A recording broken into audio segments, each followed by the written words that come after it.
আসসালামু আলাইকুম ওয়া রাহমাতুল্লাহি ওয়া বারাকাতুহু। মুহতারাম শ্রোতা এবং আমার এই ইউটিউব চ্যানেল থেকে যারা কোরআন শিক্ষা আগ্রহী তাদেরকে প্রথম পাঠ অর্থাৎ প্রথম সবকে শিখিয়েছিলাম আরবির 28টা অক্ষরের উচ্চারণের উৎপত্তি স্থল বা উচ্চারণ কীভাবে হবে এবং 9টি মাখরাজ শুনিয়েছিলাম। এবার 10 নম্বর মাখরাজ। 10 নম্বর মাখরাজ হচ্ছে অর্থাৎ যেখান থেকে উচ্চারণ হয় র।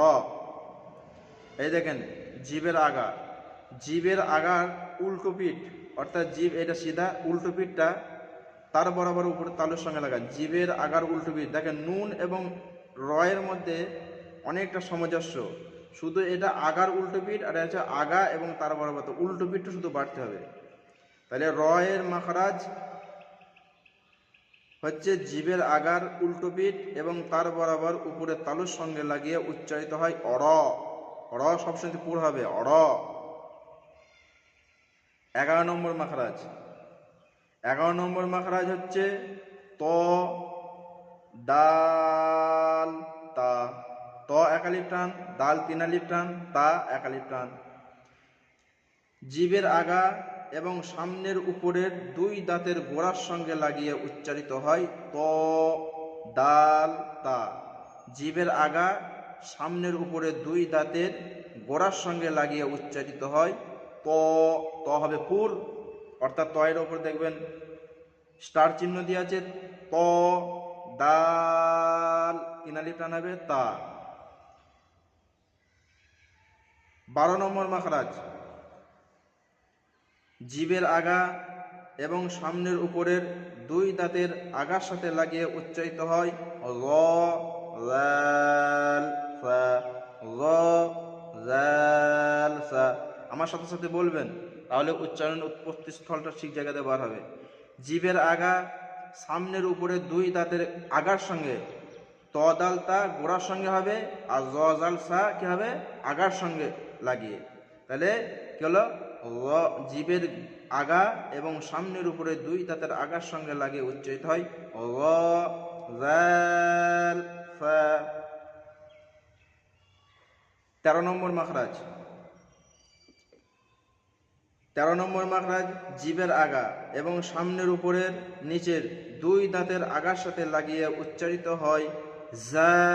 সিস কেটে হবে জা সিন সদ। জা সিন সদ। এই সদটা হবে পুর, বাকি জা এবং সিন বারিক। সদটা হবে পুর, জা এবং সিন হবে বারিক। তাহলে জিভের আগা সামনের উপরের 2 দাঁতের আগা এবং নিচের 2 দাঁতের উপর নিচের 2 দাঁতের আগার সঙ্গে এবং জিভের আগার সঙ্গে লাগিয়ে উচ্চারিত হবে কি জা সিন সদ। 14 নম্বর মাখরাজ। 2 ঠোঁট না মিলিয়ে মাঝখান হতে উচ্চারিত হয় ওয়াও। 2টি ঠোঁট মিলবে না, এই নিচের ঠোঁট আর উপর ঠোঁট মিলবে না। 2 ঠোঁট এবং না মিলিয়ে উচ্চারিত হয় ওয়াও। 15 নম্বর মাখরাজ। 2 ঠোঁটের ভিজে অংশ হতে উচ্চারিত হয় বা। দেখেন ঠোঁটের 2টো অংশ হয়, একটা হয় ভিজে অংশ আর একটা হয় শুকনো অংশ। তো ভিজে অংশ থেকে উচ্চারিত হয় বা। ভিজে অংশ থেকে উচ্চারিত হয় কি বা। 16 নম্বর মাখরাজ। 2 ঠোঁটের শুকনো অংশ মিলিত হয়ে এই যে ঠোঁট 2 ঠোঁটের শুকনো অংশ মিলিত হয়ে উচ্চারিত হয় মিম। 3 আলিফ টান হবে মিম। 17 নম্বর মাখরাজ। নিচের ঠোঁটের ভিজে অংশ এবং সামনের উপরের 2 দাঁতের আগার সঙ্গে লাগিয়ে উচ্চারিত হয় ফা। নিচের ঠোঁটের ভিজে অংশ সামনের উপরের 2 দাঁতের আগার সঙ্গে লাগিয়ে এই যে নিচের ঠোঁট এবং 2 দাঁতের আগার সঙ্গে লাগিয়ে উচ্চারিত হয় ফা। 1 আলিফ টান হবে ফা। 18 নম্বর মাখরাজ। 18 নম্বর মাখরাজে মুখের খালি অংশ হতে উচ্চারিত হয় অর্থাৎ 2 ঠোঁট লাগবে না, কি হবে আলিফ। কি হবে আলিফ।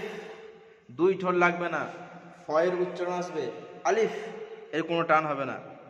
মহতারাম হাজিরিন, শ্রোতা এবং বন্ধুরা, যারা আমার এই ইউটিউব চ্যানেল থেকে এই মাখরাজগুলো দেখলেন, আর একটা সহজ পদ্ধতি বলে দিই। সহজ পদ্ধতিটা হচ্ছে, আপনার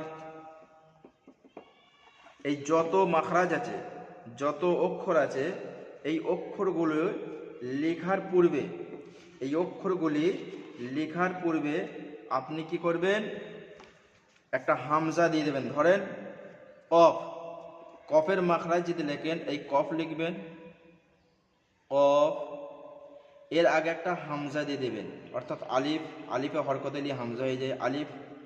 এই আলিফে কি করবেন, জবর দিয়ে দেবেন, আর কি করবেন, কফে সাকিন করবেন। তাহলে কলা হামজা কও জবর আক, হামজা কও জবর আক। দেখেন আক জিবের গোড়া এবং তার বরাবর উপর তালুর সঙ্গে লাগিয়ে এইটা কি করবেন, মস্ক করবেন। হামজা কবজের ইক, হামজা কফেস ওক, আক ইক উক, আক ইক উক, প্রত্যেকটি অক্ষরে এভাবে লাগাবেন। যদি জিমের দেখেন, হামজা লিখবেন, জিম দেবেন, জিমে সাকিন করে দেন, হামজায় জবর করে দেন আজ, হামজা জিম জবর আজ, জিবের মাঝখান তার বরাবর তালু। এইটা হচ্ছে সহজ পদ্ধতি। যত অক্ষর আছে সমস্ত অক্ষরের আগে, সমস্ত হরফের আগে এই আলিফ বা আছে, বাইরে যদি কেউ মাখরাজ জিজ্ঞাসা করে কোনো সময়তে, বায়ের আগে একটা হামজা লাগিয়ে দেন, মনে মনে হামজায় জবর করে দেন, বায়ে সাকিন করে দেন, হামজা বা জবর আব। বায়ে তা আছে, তায়ের আগে একটা মনে মনে হামজা করে দেন, দিয়ে হামজায় জবর দিয়ে দেন, তায়ে সাকিন করে দেন, হামজা তা জবর আত, জিবের আগা সামনের উপরে দুই দাঁতের গোড়ার সঙ্গে লাগিয়ে উচ্চারিত হবে। এই জন্য মহতারাম হাজিরিন, প্রত্যেকটি অক্ষরের মাখরাজকে উচ্চারণ করার সহজ পদ্ধতি হচ্ছে, তার আগে হামজায় জবর করে দেন এবং কি করেন, সেই অক্ষরটিকে সাকিন করে দেন, দেখুন সঠিকভাবে হবে। অনুরূপভাবে এ প্রত্যেকটি অক্ষর, প্রত্যেকটি ছাত্রকে বলবো, প্রত্যেকটি স্টুডেন্টকে বলবো, আপনারা যারা পড়ছেন তারা আলিফকে এইভাবে, বা অফ তা যে কোনো অক্ষরকে আগে কি করেন, জবর সাকিন করে দেন, জের সাকিন করে দেন, পেশ সাকিন করে দেন, দিয়ে মস্ট করেন। যেমন হামজা বা জবর আব, হামজা বা জের ইব, হামজা বা পেশ উব, আব ইব উব।